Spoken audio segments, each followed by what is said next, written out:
Hello friends.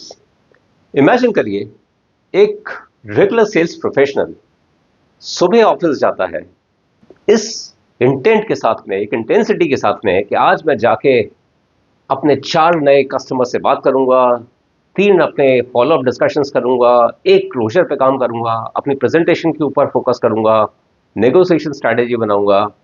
ये सारी चीजें मैं आज करना चाहूंगा। हाउएवर दोपहर के 3-4 बज जाते हैं और वो रियलाइज करता है कि आज मैंने किया क्या। आज मैंने 3 ईमेल्स को रिप्लाई किया, 4 इंटरनल कॉल्स किए, 3 लोगों के साथ में फॉलोअप कॉल्स किए मैंने, और कस्टमर से बात करने का तो टाइम ही नहीं मिला मेरे को। And ultimately the whole day, अगर कस्टमर और रेवेन्यू पर्सपेक्टिव से देखा जाए, तो ऑलमोस्ट वेंट वेस्ट।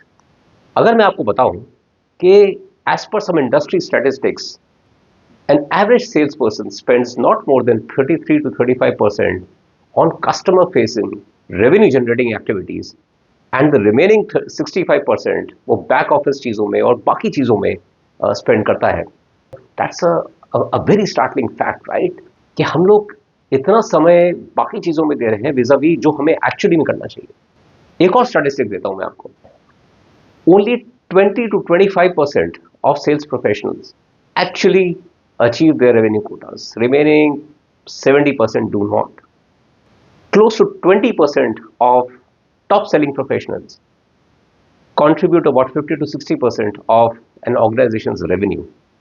Remaining 80% सिर्फ 50% रेवेन्यू कंट्रीब्यूशन कर पाते हैं। एक बहुत बड़ा डिफरेंस है, और ये डिफरेंस एक प्राइमरी फैक्टर ये जो होता है वो इसलिए होता है क्योंकि जो टॉप सेलिंग प्रोफेशनल्स होते हैं वो अपना टाइम का सही इस्तेमाल करते हैं। अपने दिन के जो 8 घंटे हैं, हफ्ते के जो 40 घंटे हैं, उसमें से मैक्सिमाइज करते हैं अपना टाइम कस्टमर के सामने रहने के लिए, कस्टमर से डिस्कशन करने के लिए, रेवेन्यू जनरेटिंग एक्टिविटीज़ के लिए, नई अपॉर्चुनिटीज़ डिस्कवर करने के लिए, वगैरह वगैरह, vis-a-vis back end और non revenue generating activities.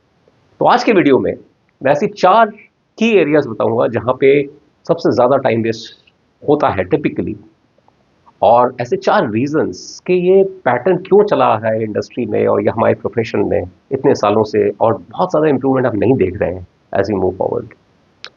So let's start. पहला रीजन और पहला, I would say, key driver for time wasting, right? First, sales people try and do everything by themselves. वो खुद कर सब कुछ करना चाहते हैं कि हाँ, प्रपोजल भी मैं बनाऊंगा, मीटिंग्स की तैयारी भी मैं करूंगा, नेगोशिएशन भी मैं करूंगा, इंटरनल अप्रूवल प्रोसेसेस भी मैं करूंगा, सारी चीज़ें मैं खुद करूंगा। और आज के एआई के ज़माने में जहाँ पे ऑलमोस्ट एवरी एक्टिविटी जो आप जो कस्टमर फेसिंग नहीं है, that can be done through AI. चाहे आपका पर्सनलाइज कस्टमर आउटरीच है, चाहे आपका वो प्रपोजल ड्राफ्ट बनाना है, चाहे आपका मार्केट डिस्कवरी करना है, या आपका कस्टमर एनालिसिस करना है, ऑब्जेक्शन हैंडलिंग की तैयारी करनी है, ये सारी चीज़ें और even much more, even pipeline analysis देखें आप, कस्टमर पिचेस देखें, ये सारी चीज़ें एआई के थ्रू आप कर सकते हैं। ऐसे टूल्स अवेलेबल हैं और ऐसे सीआरएम और ऑटोमेशन टूल्स अवेलेबल हैं जिसके थ्रू आप ये सारी चीज़ें कर सकते हैं, rather than doing it by yourself and saving yourself time, which can be up to about 30 to 40% जो आप बैक एंड एक्टिविटीज़ में खर्च करते हैं, और शुड आई से ये टाइम वेस्ट करते हैं। Second, approval bottlenecks. टिपिकली किसी भी ऑर्गेनाइजेशन में आप जाएंगे तो सेल्स प्रोफेशनल अकाउंट मैनेजर्स होते हैं, उनका बहुत ज़्यादा टाइम जाता है इंटरनल अप्रूवल्स लेने में, सोल्यूशनिंग के लिए टीम से, फाइनेंस टीम से, लीगल टीम से, multiple approval chains, justifications, back and fourth, follow-ups, and that is something, वो बहुत सारी चीज़ें सेल्स प्रोफेशनल के खुद के अपने दायरे में या अपने कंट्रोल में नहीं होती हैं। And that is where organisations need to step in and streamline some of this processes. कोशिश करनी चाहिए कि बहुत सारे एरियाज में जहाँ जहाँ पॉसिबल हो स्टैंडर्ड अप्रूवल मेट्रिक्स डिफाइन कर दी जाए, सिंप्लीफाई किया जाए प्रोसेस, ऑटोमेट किया जाए, टाइम डिफाइन किया जाए, टैग्स जिसको हम बोलते हैं, कि ताकि अप्रूवल्स में इतना time, which can be, I would say, one of the biggest sort of sins which an organisation can commit as far as the sales professionals are concern, कि उसको बहुत ज़्यादा टाइम सिर्फ फॉलोअप्स में और इंटरनल अप्रूवल्स में लगाए। Third, context switching, and that is something which is very very essential. हम क्या करते हैं कि सुबह गए, कस्टमर से फॉलोअप कर रहे हैं, अचानक से एक बॉस का कॉल आ गया, वहाँ पे हमने स्विच कर दिया, फिर उसने कुछ एक ईमेल भेजा कि हाँ ये रिपोर्ट मुझे चाहिए, वो जनरेट करने में चले गए। उसके बाद में back to negotiation, customer meeting आने वाली है तो उसमें हम प्लानिंग में चले गए। तो हम बहुत ज़्यादा स्विचिंग करते हैं बिटवीन टास्क, और ये there are enough and more studies इस एरिया में on how ineffective we as professionals get जब हम कॉन्स्टेंटली स्विच कर रहे हैं मल्टीपल टास्क के बीच में। एंड दिस कुड वेरी, अगर एक सिंपल से एडमिन टास्क लें तो और स्विच करें अगर मल्टीपल टास्क के बीच में, तो अप्रॉक्सीमेटली 5 to 10% ये प्रोडक्टिविटी लॉस होता है। अगर एक मीडियम कॉग्निटिव वर्क अगर हम देखें तो, और उसमें अगर हम स्विच करते हैं जहाँ पे थोड़ी थिंकिंग हमें ज़्यादा लगानी पड़ती है, जहाँ पे एक प्रपोजल बना रहे हैं या एक प्रेजेंटेशन बना रहे हैं, तो ऑलमोस्ट 15 to 25% हमारा प्रोडक्टिविटी लॉस होता है।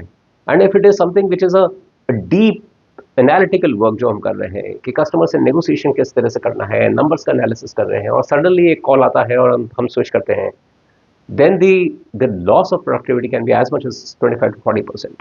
तो ये बहुत ज़्यादा एक कंट्रीब्यूटर है, आई वुड से, for productivity and a big time Wester. और ये जो it's not just about productivity but also about जिस तरह का क्वालिटी का आप आउटपुट देंगे, जिस तरह का आप एक्यूरेसी रही है आपके डॉक्यूमेंट्स में, ये सारी चीज़ें सफ़र करती हैं अगर आप कॉन्स्टेंटली स्विच कर रहे हैं between various task, right. Fourth, chasing unqualified और सेमी क्वालिफाइड डील्स। कई बार क्या होता है कि हमारे पास में डील्स आ जाती हैं सडनली कि हाँ इसको फॉलोअप करना है, और हम करते रहते हैं विदाउट एनालाइजिंग के ये एनालाइजिंग आर लॉस्ट डील्स या हमारी पाइपलाइन मूव कर नहीं रही है, और फिर भी हम उस पर लगे रहते हैं कि हाँ चलिए with a hope, and hope can certainly strategy नहीं बन सकती है कि कॉन्स्टेंटली अगर हम फॉलोअप करें कि हाँ यार क्वार्टर के नंबर करने हैं तो चलो इसी कस्टमर्स को 4 बार फ़ोन करते हैं, शायद हमारा जवाब दे देगा और डील क्लोज कर देगा। But that doesn't happen like that. तो बहुत सारा टाइम जाता है, पर्सनलाइज हम लोग अटेंशन देते हैं, हम लोग डिफ्रेंशिएट नहीं करते हैं कि एक बहुत बड़ी और इंपॉर्टेंट डील है विज़ा भी एक स्मॉलर डील, उतना ही एफर्ट जाता है, उतना ही अटेंशन हम देते हैं, which smart sales guys don't do. They try and prioritise कि हाँ किस कस्टमर से मेरे को सबसे ज़्यादा प्रॉफिटेबल रेवेन्यू आने वाला है, और वहाँ पे हम उसका उतना ही टाइम दें, उतना अटेंशन दें, ताकि हमारा we stand out as far as हमारे जो कंपटीशन है उनके अगेंस्ट, राइट।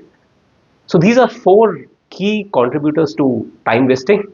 पहला, doing everything yourself. Second, approval bottlenecks. Third, context switching. And fourth, chasing unqualified deals. अब हम, before I conclude, I talk about the 4 key reasons why this is continuing as an industry। पहली चीज, जो admin task है वो बहुत ज़्यादा visible होते हैं, जो कि एक प्रेजेंटेशन भेज दो, एक रिपोर्ट भेज दो, एक कॉल करके मुझे बता दो, ये चीज़ें बहुत टेंजिबल होती हैं, दिखने में आती हैं कि हाँ ये 4 चीज़ें की हैं। लेकिन जो डीप थिंकिंग का काम होता है, और sales is not just about peripheral thinking, उसमें बहुत ज़्यादा सोचना पड़ता है क्लाइंट्स के बारे में, क्लाइंट डील्स के बारे में, कॉम्पिटिशन के बारे में। तो ये डीप थिंकिंग वाला काम उतना विजिबल नहीं होता है आपके मैनेजर्स को, आपके ऑर्गेनाइजेशन को, unless they translate into tangible results, right. तो ये दिखता नहीं है, इसीलिए बहुत ज़्यादा अटेंशन एडमिन टास्क में चला जाता है और vis-a-vis constructive work. Second, cross functional complexity बहुत ज़्यादा बढ़ गई है ऑर्गेनाइजेशंस में, multiple practices, multiple service lines, multiple product portfolios, और उनके लोगों को आपस में to take consensus, getting people together is increasingly becoming complex as organisations बढ़ती जा रही हैं, ग्रो कर रही हैं, ये कॉम्प्लेक्सिटी बढ़ती जा रही है। And organisations have to look into how do you simplify some of these structures, ताकि जो एग्जीक्यूशन स्पीड है सेल्स की वो सफ़र ना करे। Third, cultural issues. बहुत सारी ऑर्गेनाइजेशंस हैं जिनमें अभी भी इस तरह से लोग पेश आते हैं कि नहीं ये तो पिछले ऐसे ही चलता आ रहा है, हम तो ऐसे ही करते रहे हैं, यही काम करता है इस ऑर्गेनाइजेशन में, आप बदलने की कोशिश नहीं करें। दिस होल चेंज मैनेजमेंट का जो इशू है वो बहुत बड़ा है बहुत सारी ऑर्गेनाइजेशंस में, और पर्टिकुलरली सक्सेसफुल लार्ज ऑर्गेनाइजेशंस, तो उसको चेंज करने में बहुत दिक्कतें आती हैं। एंड लास्ट, जो टेक्नोलॉजी अडॉप्शन है ऑर्गेनाइजेशंस में, वो टेक्नोलॉजी अडॉप्शन बहुत सारा कई जगहों पे बहुत ज़्यादा अनइवन है, इतना स्ट्रीमलाइन नहीं हुआ है। कहीं पे कई सारे सिस्टम्स आपस में बात नहीं करते हैं, उनको टैली करने में दिक्कत आती है, इंफॉर्मेशन एक्सचेंजेस में बहुत दिक्कत आती है। तो ये टेक्नोलॉजी इशू है, it's not just a people issue as such. तो ये 4 इश्यूज हैं जिसके कारण ये टाइम वेस्टेज है बहुत ज़्यादा बढ़ जाता है। In summary, I would still say try and reclaim your time, and because that is the one biggest resource that you have, जो 40 घंटे आप अपने ऑफिस में स्पेंड करते हैं हर हफ्ते, ट्राई एंड टेक नोटिस कि आप उस 40 घंटों में से कितना टाइम कस्टमर्स को दे रहे हैं और कितना टाइम बाकी चीज़ों में दे रहे हैं, and that will give you a sense. Try and improve on it week on week, and कोशिश करिए, because that is the biggest resource and area which you can improve upon. Before I close this video, in case you like it, please subscribe to the channel and share it with your friends who might value from this video. Thanks. Bye for now.